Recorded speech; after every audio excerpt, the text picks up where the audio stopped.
Hello, welcome. Thank you for being here.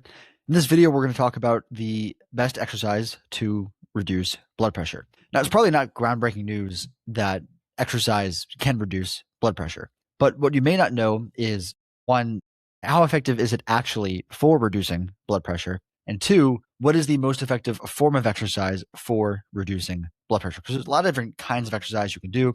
There is anaerobic and aerobic conditioning. There's strength training. There's power training. There's mobility. There's lots of stuff. So essentially, this video seeks to answer those two questions. And I think this is something that matters a lot because hypertension or high blood pressure, you might hear me use those terms interchangeably throughout this video, is still considered the leading predictor of early death and general adverse cardiovascular events. So with that said, here is the plan for the video. We'll first cover a couple basics that I think are relevant to cover for this video, including, what actually is blood pressure and why is having high blood pressure dangerous. And then after that, we'll get into the real meat and potatoes of the question. So what is the best kind of exercise for reducing blood pressure? We'll talk about why that is, what's actually causing this effect to occur. And then we'll go into some general thoughts, theories, and protocols that I have based off this research and that I think might be helpful for you. So quick disclaimer before I get into everything else, this video is not medical advice and is being published only for informational purposes. If you have concerns over high blood pressure, it is very worthwhile to consult with your primary care physician or a similar healthcare provider, because as we will discuss, this is a problem that is very worth addressing. So that said, let's talk about what blood pressure actually is. And it is the force exerted by the blood on the walls of the vessels that carry the blood, such as the heart, arteries, veins, capillaries, and all those sorts of things. It's reported in two numbers, which is a systolic blood pressure and a diastolic blood pressure. Systolic blood pressure is the pressure felt on the walls when the heart is at peak contraction. So it is the most pressure that the walls are going to feel throughout their system, or throughout their circuit rather. And then diastolic blood pressure is the pressure felt on the walls when the heart is at its most relaxed in between contractions. Now, blood pressure doesn't spend an equal amount of time at the systolic and the diastolic. So for instance, if your blood pressure was 120 systolic over 80 diastolic, your average blood pressure is not going to be 100 millimeters of mercury. And again, I should note that millimeters of mercury is the unit of measurement for measuring the pressure here. So in order to calculate the average pressure across the entire system, this formula is used down here because blood pressure is going to hang closer to the diastolic for a bit longer time than it's going to hang near the systolic blood pressure. So for a blood pressure of 120 over 80, the average pressure would not be 100, it would be 93 millimeters of mercury following this equation right here. Another reason why the average pressure is not just the average of the systolic and the diastolic is because as blood travels through the circulatory system and it gets closer to returning to the heart, the pressure is much lower at that point than it is relative to when it exits the heart in the first place. And it's this pressure gradient, the high pressure at the beginning of the circulatory system and the low pressure at the end of the circulatory system, that keeps blood flowing in one single direction. Now, if you go to the accompanying article that accompanies this video, I have a bit more information with regard to what is considered normal blood pressure, what is considered high blood pressure per current guidelines, and how to accurately measure blood pressure. For the sake of keeping this video not too long, we're going to leave them out of here. But if you're interested in that, you can find that in the accompanying article that is linked down below. So with that said, in regard to why high blood pressure is dangerous, there's lots of different reasons why. Some of the most common, though, are the ones I'm going to list right here. So imagine, for instance, that someone who is untrained, is not doing regular exercise, goes from that state to doing 5 sets of bicep curls every single day without any day of rest or recovery in between. What you might expect is that that person is going to experience some type of overuse injury of their biceps. And that would be because the load placed on the biceps is exceeding the biceps capacity to recover from that load. That is essentially what is happening to your blood vessels, such as your arteries. The difference is that a person who has high blood pressure, for the most part, has it all day, every day. And the load placed on the blood vessels is essentially exceeding their capacity to adapt and recover from it. And oftentimes, the way that your blood vessels will try to adapt is by becoming more fibrotic, becoming harder and less elastic and more stiff overall. And, in cardiovascular research, something like aortic stiffness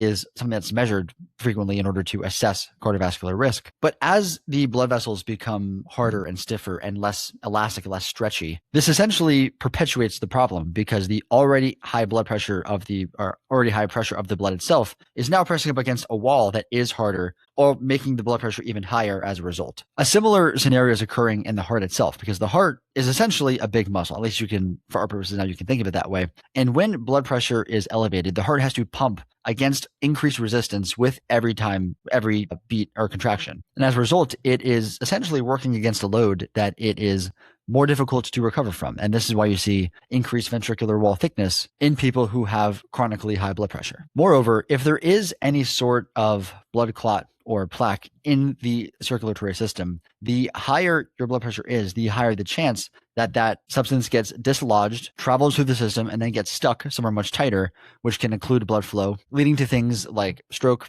heart attack, pulmonary embolism, and everything of the sort. Now, plaque formation has its own set of risk factors that are somewhat different, such as saturated fat intake, LDL cholesterol, lipoprotein A, things like that. But another point that I want to drive home here is that these sort of blockages aren't only isolated to people who appear very healthy, fit, everything of the sort. So Zach Bitter is a guy who is pretty popular among a few different social media channels. He is most well known for doing numerous 100-mile races. I believe he's run one of his 100-mile runs in a pace of less than 7 minutes per mile, which is absolutely bonkers of a time. But he recently posted about being on a flight for 12 hours, having a little bit of left calf pain, went to go get it checked out because he thought it was just some sort of calf strain or something of the sort. But it ended up being what's called a deep venous thrombosis, which is essentially when a clot of blood gets stuck within your calf, which is something that can happen quite often if you're very still for a long period of time, such as you are on a 12-hour flight, and that blood has a lot of time to just sort of pool and, be more still than normal and not be sort of pumped through the system as optimally as it should be. Oftentimes, though, high blood pressure doesn't really have any sort of symptoms that are associated with it. And in many cases, the first symptom that a person notices is the one that actually kills them. So again, there's more that can go into this, but as a result of all of these things that we just spoke about, this is a very pertinent problem to address, in my opinion. And not just my opinion, but also every guideline from every major institution that is available right now. So Edwards and colleagues recently published a paper where they essentially looked at and compared many different forms of training on their effect of reducing blood pressure. And they did so in people who have high blood pressure, who are what's called prehypertensive, and people who have normal blood pressure. These specific exercises that they compared included aerobic training, which included walking, running, and cycling. They had a dynamic resistance training group, which is just normal weight training. They had a combined training group, which is weights plus cardio. They had a high intensity interval training group, which included aerobic intervals plus sprint intervals. And really the only difference here is the duration of the hard intervals, with the duration of the hard intervals being a bit longer in aerobic intervals as compared to sprint intervals. And then isometric training. Isometric training is any type of exercise where your muscles are contracting, but you're not moving through range of motion. You're fighting gravity, you're holding a position, and you're not moving. So plank is kind of like the prime example, because your muscles, many muscles, are contracting, are working hard, but you're not moving through any sort of range of motion. The specific isometric exercises that they tested in this paper were hand grip training, so just gripping against a resistance, isometric leg extension, so they were on a machine leg extension and they just held a specific part of that range of motion, and then wall squats, which speak for themselves. So before we move into ranking them, it's worth noting that every type of exercise did reduce blood pressure significantly. And the higher a person's blood pressure, usually, the greater the effects tended to be. So this speaks to the idea that something is always better than nothing. There's no real wrong answer. There are just more right answers. So something else that the researchers did is they looked at the effect of each exercise on the systolic and the diastolic blood pressure in isolation. And as you can see, wall squats and isometric leg extensions won by a long shot. And then taking third place was still isometric grip training, which really surprised me, because this is, just holding your grip against a resistance beat out both cycling and running. So overall, a pretty clear picture is painted here. Isometric training is king, it seems to be, in terms of reducing systolic blood pressure, at least as far as the evidence points to right now. And then moderate-ish intensity aerobic training, I'll speak to the trends here a bit more in a second, is a very clear second. For diastolic blood pressure reduction, running does tend to take the cake. But again, coming in second, third, and fourth place are the isometric exercises that were tested. So this still points to the idea that isometric and moderate intensity aerobic training do seem to be the most effective. So to go over some take-homes from this data, obviously, as we just said, isometric training was the most effective category overall. And this was especially true for systolic blood pressure. And many will argue that this is the more important number to measure as compared to diastolic, and in some cases, mean arterial pressure. Within the isometric exercises that were tested, There were only three, so this isn't a very hard conclusion that I'm drawing from this.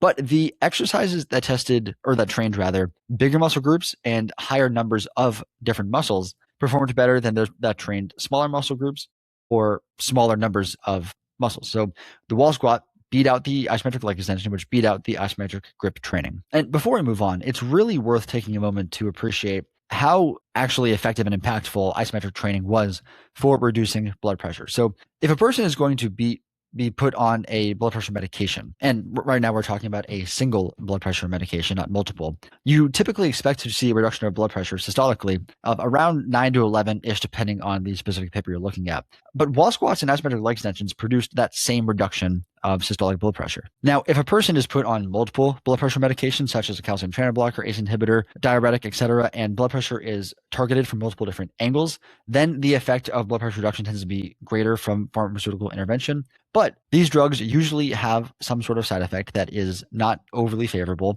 And moreover, if a person is taking numerous other drugs or pharmaceuticals, in addition to there might be interactions that are of consideration. So it becomes a bit of a hard piece of the puzzle to put together. The difference with exercise is that the only side effect is that your clothes might fit better, your glucose metabolism will be also better. The only side effects are good when it comes to exercise. There's 1,000 other good things that are going to happen from this. There's no adverse effect that's going to come from this. So again, the fact that this can match or in some cases exceed the blood pressure reduction effect from medication, I think that itself is pretty incredible because again, it's wall squats we're talking about. Cardio was the pretty clear second to isometric training, but this was only true when it was performed at about a moderate-ish intensity. When it was pushed to the highest intensity, or the lowest intensity, such as aerobic interval training, sprint interval training, or just walking, those tended to perform the worst of anything. Something else that wasn't included in that data set that I presented a moment ago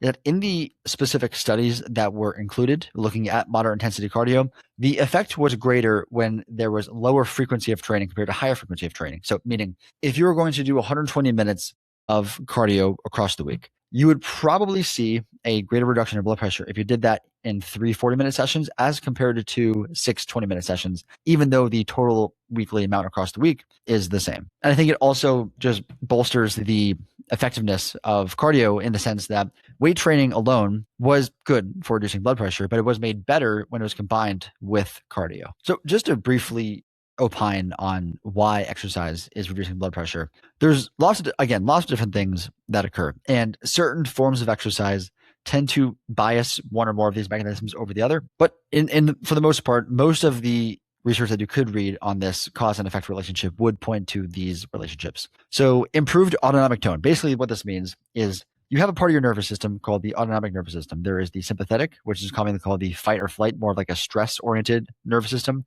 or the parasympathetic, which is commonly termed the rest and digest, more of a relax and sort of nervous system. With exercise, and particularly the isometric exercise, there is decreased sympathetic input and increased parasympathetic input to the blood vessels themselves. So overall, the vessels become or are put more in of a relaxed state, you could say. Exercise also promotes the blood vessels to produce more nitric oxide, which nitric oxide is a compound that causes the vessels to widen in diameter. And because volume and pressure are inversely related, this widening of diameter directly decreases blood pressure. Again, to use a bicep curl metaphor, if a person did 3 sets of bicep curls 2 to 3 times per week, you would likely expect them to be able to recover from that, and their biceps would become healthier and bigger and stronger overall. And a similar thing happens with your blood vessels. As you train, they are stressed to some degree, but they are stressed in a way that they can adapt to and become better for it. So with exercise, they can become more elastic, so they can stretch more effectively, and they become stronger overall over time. Not fibrotic, not stiff, but healthier and stronger. And again, there are more. These are sort of the main ones that most of the research will point to.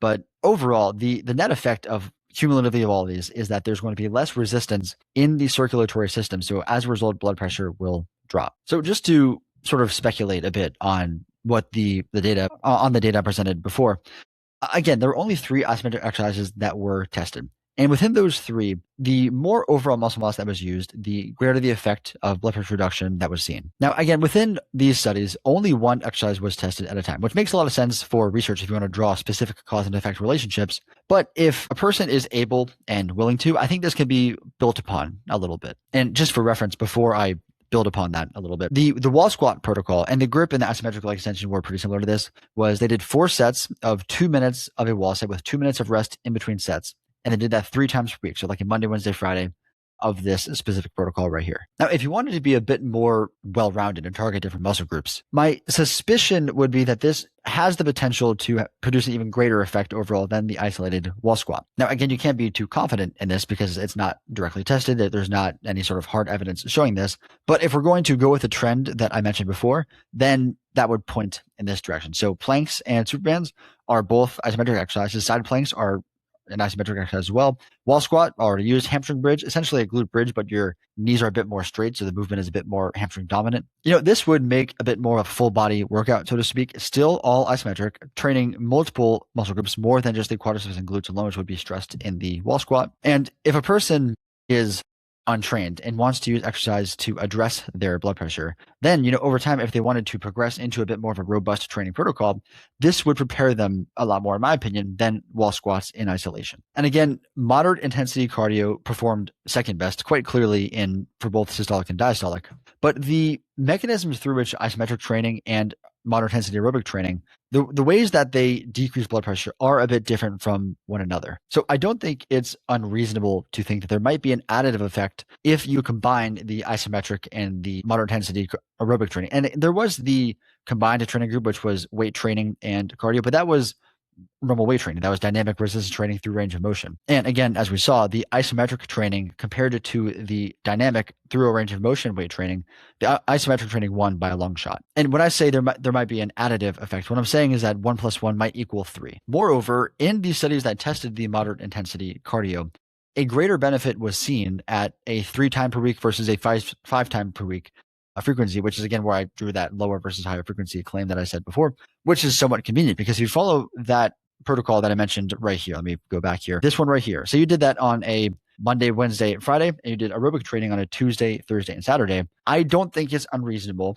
to expect better results from that. And if nothing else, there are 1,000 other health benefits that come from the combination of some type of strength and aerobic training, apart from just blood pressure. So it's nothing but in your benefit to take this combined approach, for other reasons. Because again, the only adverse side effect that's going to come from exercise is that your life gets better everywhere else. So really briefly, to summarize, blood pressure is the force on the walls of the circulatory system, including the heart, arteries, vessels, things like that. It gets reported in the highest pressure throughout the cardiac cycle and the lowest pressure of the cardiac cycle, which is the systolic and diastolic pressure. Blood pressure is bad for lots of reasons. Basically, you can think of it as somewhat wearing out the vessel walls, increasing risk of heart attack, stroke, things like that, and a bunch of other things that I didn't list here before, but that sort of paints the picture. All exercise is going to reduce blood pressure to some extent. Isometric training is the most effective, and cardio, moderate intensity aerobic exercise, is the second most effective. In most cases, if a person is seeking lifestyle change in order to address high blood pressure,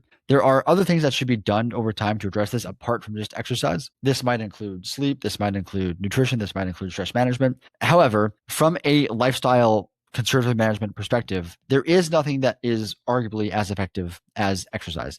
So if you had to pick one to start with, exercise is probably your best bet. And moreover, most people are going to adhere to some sort of lifestyle change if they don't try to do everything all at once. It's usually better to pick one thing that is in line with your goals, ingrain that into your daily routine, and then you add the next thing that is also in line with your goals. And ideally, you're doing those in the order of the most effective to the least effective, so you're getting the biggest bang for your buck as quickly and as early on as possible. So with that said, I'm going to end this video right here. I hope you found that somewhat helpful, interesting, or somewhere in between. If you have any questions, comments, concerns about anything that I said throughout this video, don't hesitate to comment down below, and I will get back to you as soon as I can. Hope you have a great day, and I will speak to you soon.